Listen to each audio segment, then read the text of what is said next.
Morning, guys. Welcome to the Lad's Garage, formerly known as Lad's Racing. Enjoying our Park Avenue coffee we got from the Boy Scout shop. Be looking for this coming out pretty soon from local Scout dealer. But this morning we're going to do things a little bit different. I'm going to do a little bit of vehicle maintenance and kind of introduce you to my main two vehicles, which we're all familiar with, Intimidator. But we've only gotten a little taste of Rocky and the Lad Wag, so hang on, we got to clean things up a little bit, get Rocky going, get some oil warmed up, because like I said, we're doing vehicle maintenance today. Got to do some oil changing, greasing, and that type of stuff, so hang on. Okay, first on our list to get done today is Rocky. You see, Rocky is my 2013 Silverado 2500 HD. It's got the 6.6 liter high definition Duramax with the Allison transmission. It's got the 4 doors on it and the tow mirrors, but the 4 doors makes it a great family truck. And we also got a 6.5 foot bed. I know everybody wants a big 8 foot bed, but this at one time was my daily go-getter. Yeah, 8 foot bed on a 4 door truck. Getting in and out of Wally World and them type of places. Sometimes a little more of a challenge than a guy wants to mess with. So anymore, Rocky really just mainly gets used as a tow pig. I mean, we got the reach hitch set up underneath of it. The B&W is set up on the inside, which we're currently set up for the 5th wheel mode. That's the top of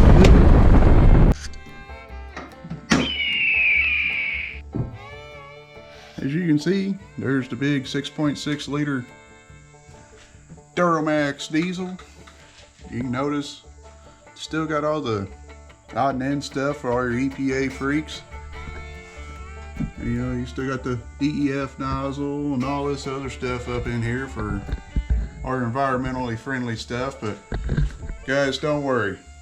I was having DEF issues with this thing, and I found a really good repairman. I'm never going to have an issue with it again. So, but everything's there. Everything's there. It's just been permanently fixed. Don't worry. It's still a good system. This isn't exactly my dream truck. I really like the 2003, the 2005 cat eye body style, but I couldn't beat the deal I got on this truck, so that's why we got it. So we're going to go ahead, quit rambling on about Rocky. Like I said, this is Rocky. You've seen the overview, but we're going to quit rambling on. We're going to start in on maintenance. We need to change the oil. You get up underneath, grease, ball joints, all that fun stuff, because it's been a little over a year since I've done it. And we need to check the air filter. And here in this box here, as you guys see, I run a stock air intake system on this thing right now. So I run a stock replacement K&N filter in my under here, so we need to pull it out.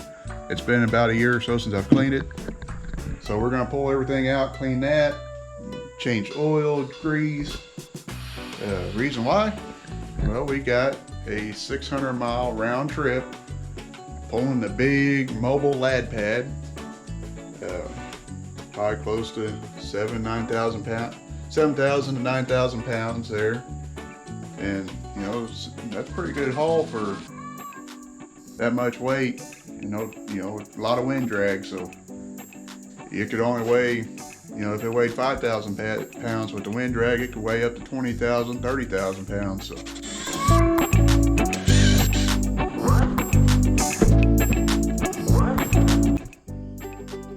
Yeah, got the K&N air filter out, as you can see, and there's some bugs and dust and bugs and wasp and bees and bugs and who knows what all is actually in there, but it's okay. We're going to clean it. The biggest reason why I'm checking this is it's been over a year since I've done it, probably actually close for 2 years. And well, kind of the old kamikaze whistle's been spilling a little bit slower than what I like. Fuel mileage is kind of dropping out. You know, it's kind of signs that, well, it's time to clean the filter a little bit. And I don't like the little red bubbly thing, because to me, that don't give an accurate reading. You know, it's showing what, 80% or something like that, or 20% block. I don't think those things give an accurate reading on your actual airflow into the air system or into the intake. So we're gonna go ahead and clean this up.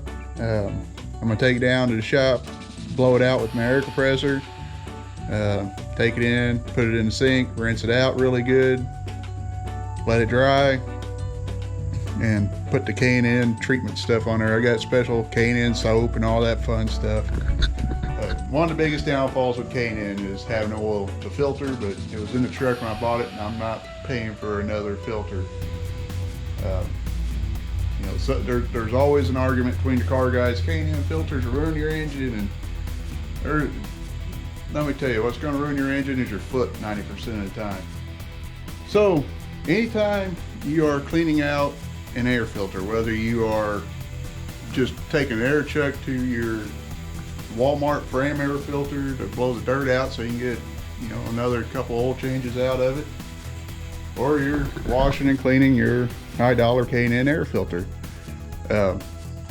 Simple thing that I would like to remind you, and something that I remember it by, is push the air or water from your clean side to the dirty side. The idea is, you know, you've seen all the bugs and stuff we had in here, and it's still got quite a bit of material in it. But when you start blowing your air from your dirty side to the clean side, and you can see a difference there, well, you're just going to shove all these contaminants, debris, you're going to shove it deeper into your filter and pretty much defeat the purpose of cleaning your filter, to be honest with you. So remember, push it the way it came in. FYI, before you go and cleaning your air filter in your wife's sink in the kitchen, try to get all the bugs and leaves and crap outside, so you don't end up having to live out in the doghouse. So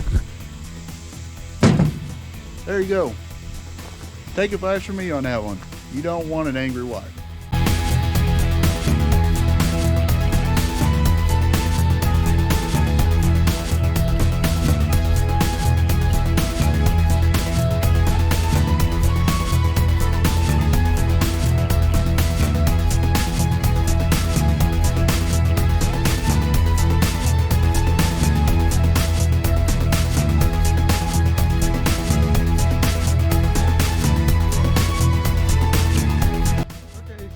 I am one of those guys that I believe you ought to fill your oil filter up before you twist it back onto the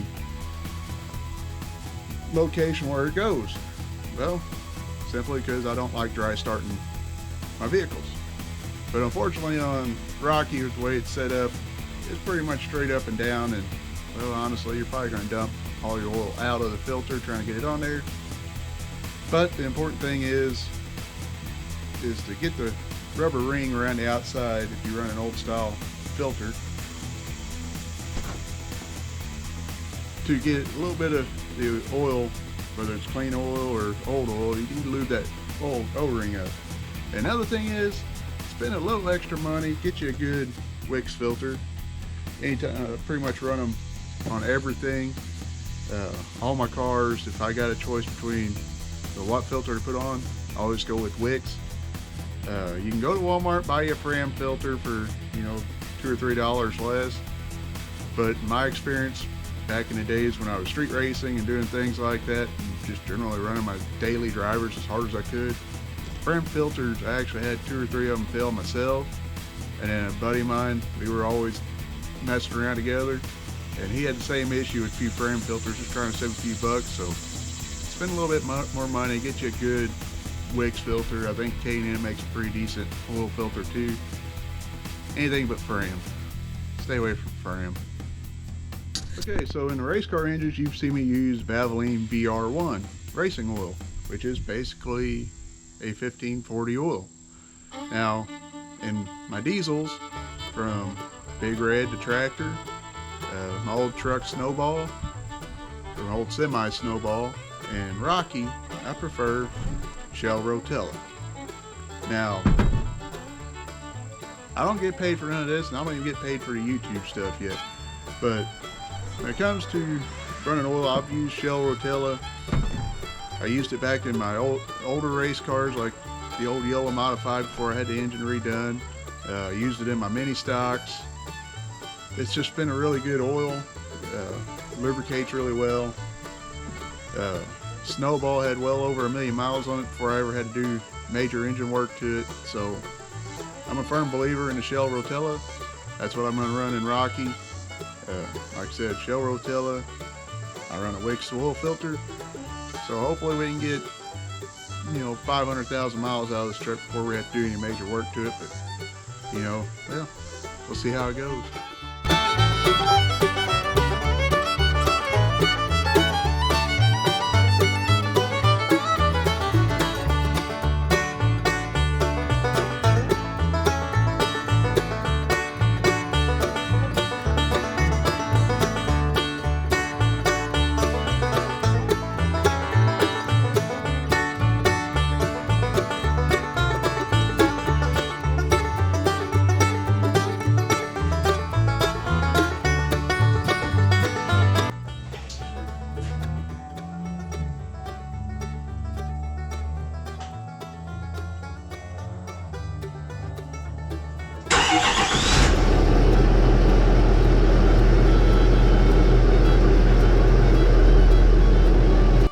So, well, pretty much all that's really left to do to Rocky is to put the air filter back on. But it seems to be taking a little bit longer than I wanted to dry out. So I'm gonna cheat a little bit. So it says let it dry naturally, but as far as I know, God made wind. So I'm gonna borrow a little bit of wind off this here electric fan. My most loyal fan I've ever had. Probably had this fan close to 15 years. Been pretty loyal. Stuck around through the good times, the hard times, hot times, cold times. Times when I should have been in a better ventilated area. It helped keep me breathing. So yeah, it's my most loyal fan. Well, we got Rocky done. Good oil pressure. Tire lights on. We gotta put some air in the tires. It happens with aluminum. We gotta get the lad wag in, because I don't know if you guys can really tell through the camera, but it's getting pretty dark. I don't want to be pulling vehicles in and out in the middle of a heavy rainstorm. We're already getting a little bit of droppage on the windshield, so we're gonna get Rocky out of the way here and get the lad wag in. And with that being said, we're going to go ahead and close this video out, because this could be a lot deeper than what I want. So come back next time. We'll dig in, see what we got going on with the lad wag. Definitely need to get it fixed, but we'll see what we got wrong first and move from there. So come back. God bless you. Be sure to like, subscribe. Go check out our TikTok. Lad Garage, or you can do at Lad Racing 56 on TikTok, and plus our Facebook page, Lad's Garage. So God bless you. We'll catch you later.